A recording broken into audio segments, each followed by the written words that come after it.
¿Qué tal? Buen día. El día de hoy voy a presentarles un poco de la globalización, sus inicios, diferentes aspectos, sobre todo centrándome en el tema económico.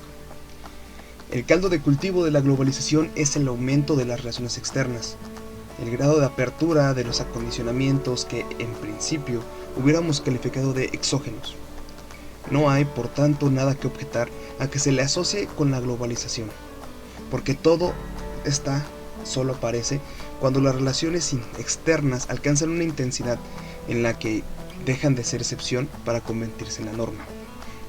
La globalización es el resultado de un proceso histórico derivado de la apertura y de la interrelación entre los espacios, del aumento de las relaciones externas. Pero es algo más, porque si no lo fuera, no tendríamos ninguna necesidad de acuñar este término.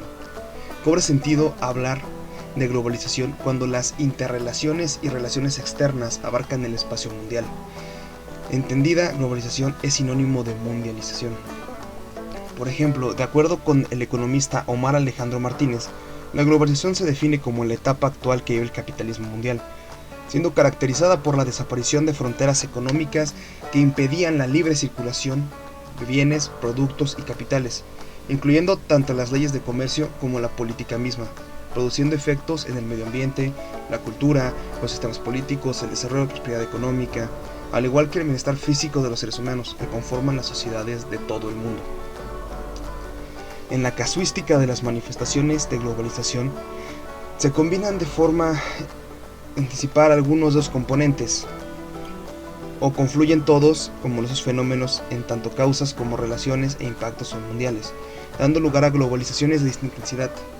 Hay comportamientos ecológicos, comunicacionales, culturales, ideológicos, jurídicos, políticos, sociales, técnicos, militares y económicos que reúnen las condiciones para ser considerados globales. En primer lugar, la globalización ecológica y comunicacional, de objetos materiales y símbolos, cuya realidad se impone con la fuerza de los hechos, como algo objetivo, susceptible de medición y difícilmente cuestionable para el observador. En segundo lugar, la globalización social aparece en la medida que las clases, organizaciones, relaciones y movimientos de tal carácter existen y se producen en el espacio mundial, no como mera adición de las propias de espacios interiores. Su naturaleza tiene la contingencia propia de las plasmaciones sociales. Su intensidad tiende a ser muy irregular. La globalización ideológica en la que las ideas, valores, representaciones de la realidad se entremezclan, mostrando un grado de vigencia muy irregular, claramente el mundial en algunos aspectos, o menor pero decreciente en otros, e inclusive escaso o inexistente en algunos otros. La globalización en la cultura se manifiesta en la integración y el contacto de prácticas culturales, marcas de consumo, medios, valores, íconos, personajes, costumbres, relaciones, etc., en un sentido restrictivo del concepto de cultura. Se entiende sobre todo lo relacionado con la difusión y el consumo de productos culturales al alcance mundial. Fundamentalmente el cine, televisión, literatura y música, en los que el factor tecnológico multiplica su capacidad de difusión a gran escala. A esto se le suma la existencia de focos de atracción, pero un intenso turismo cultural, manifestados en los principales destinos turísticos y en los grandes eventos expositivos, como por ejemplo museos, ferias, convenciones, que aspiran a hacer accesible a una cultura de alcance mundial, en estrecha relación con la ampliación de las redes de transporte nacionales, especialmente el aéreo. Con la progresiva y rápida digitalización de todos los soportes de la comunicación, se reducen las barreras de la difusión mundial, reservada durante una buena parte de la segunda mitad del siglo XX a las firmas de radiodifusión, los circuitos de exhibición y acontecimientos de cobertura internacional, especialmente deportivos. La cultura global es por tanto audiovisual y de masas. Los argumentos universales son narrativos y simbólicos, tienden a fundirse en los nuevos iconos audiovisuales, renovados en su estética, estilos, actores, efectos, ambientación, etc. Existe una globalización política en la que estos procesos de regulación se hacen en la conciencia pública. Las estructuras institucionales y las organizaciones de este carácter se radican en el espacio mundial, aunque sea con las manifestaciones dispares en los distintos planos. Es una variante que recorre los distintos ámbitos sociopolítico, hasta llegar a la seguridad y dimensión militar. La globalización mundial será la mundialización de los componentes y relaciones, sus materializaciones y las estructuras institucionales que lo acompañan. La globalización es, por tanto, un proceso con fases sucesivas, y lo que es pertinente para la primera se queda corto al referirlo a la segunda, y lo que conviene a la enésima es un traje excesivo para las anteriores. Por ello, conviene establecer con claridad la fase ahora vigente, utilizando para ello, para evitar una definición arbitraria, criterios sensatos para separar la actual de las anteriores. La primera opción situaría en el giro imperialista del capitalismo durante las últimas décadas del siglo XIX y las primeras del XX, porque en ellas aparece un nuevo tipo de empresa con indudable poder de mercado. El capital productivo y el bancario se combinan, posibilitando nuevas formas de centralización. Los capitales empiezan a ser exportados y las grandes potencias pugnan en el reparto del mundo. La segunda opción se situaría en el inicio de la segunda posguerra mundial, en los años 40, cuando se produjo la gran apuesta por la multilateralidad del sistema monetario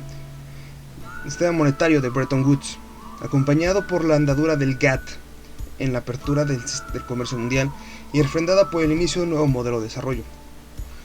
La tercera la haría coincidir con el derrumbamiento del bloque soviético, acompañado por la maduración de las finanzas mundiales y posteriormente a Bretton Woods, por la aceleración de la transnacionalización empresarial y el brote de una nueva economía. La cuarta opción, que es la que se postula, que se considera que es la fase actual, se inició en los años 70, cuando se resquebrajó el modelo de desarrollo dominante, fordista, y se dio rienda suelta al crecimiento de las nuevas finanzas internacionales y comenzó a acelerarse la transnacionalización empresarial.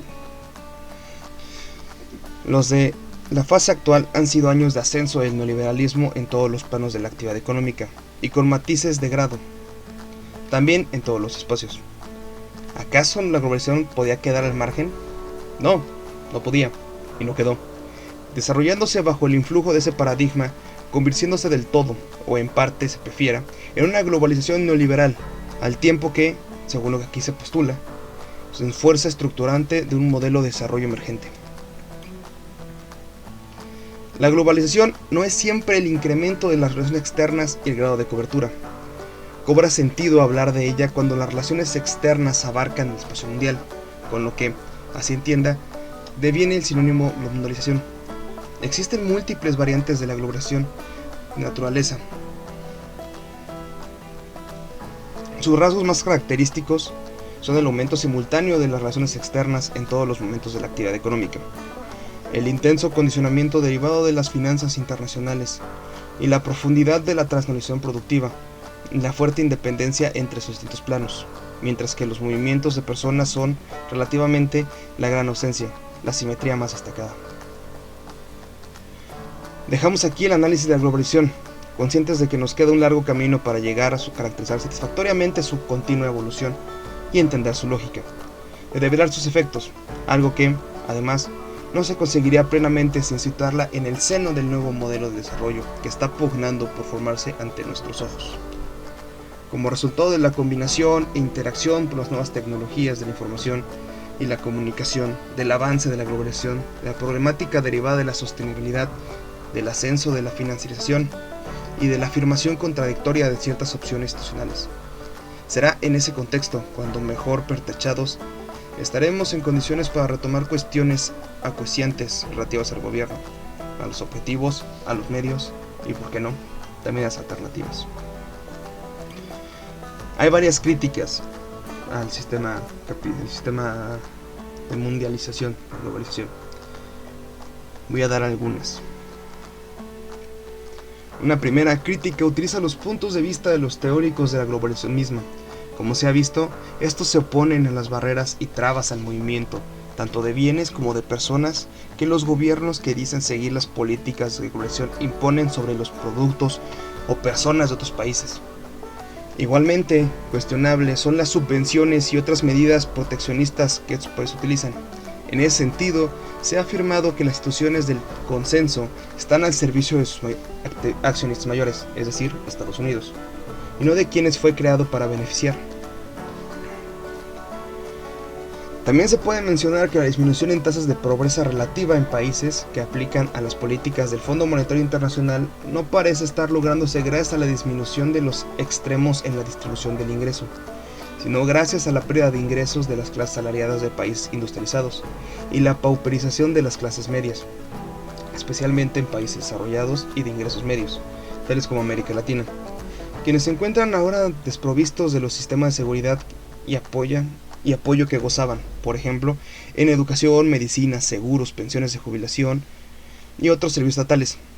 La concentración de propiedad a nivel mundial continúa y se acentúa, lo que no debería ser sorpresa, ya que en la segunda mitad de la década de los 90 del siglo pasado, algunos estudiantes de políticas de desarrollo, por ejemplo, Michael P. Todaro, en Economic Development, advertía que la presencia de empresas multinacionales en países de desarrollo puede resultar en el empobrecimiento a largo plazo de estos países, debido al desplazamiento de empresas locales y la desviación de recursos locales a fin de servir a mercados más lucrativos en otras regiones, y la exportación de ganancias. Eso sería todo. Les deseo muy buena noche. 1, 2, 3.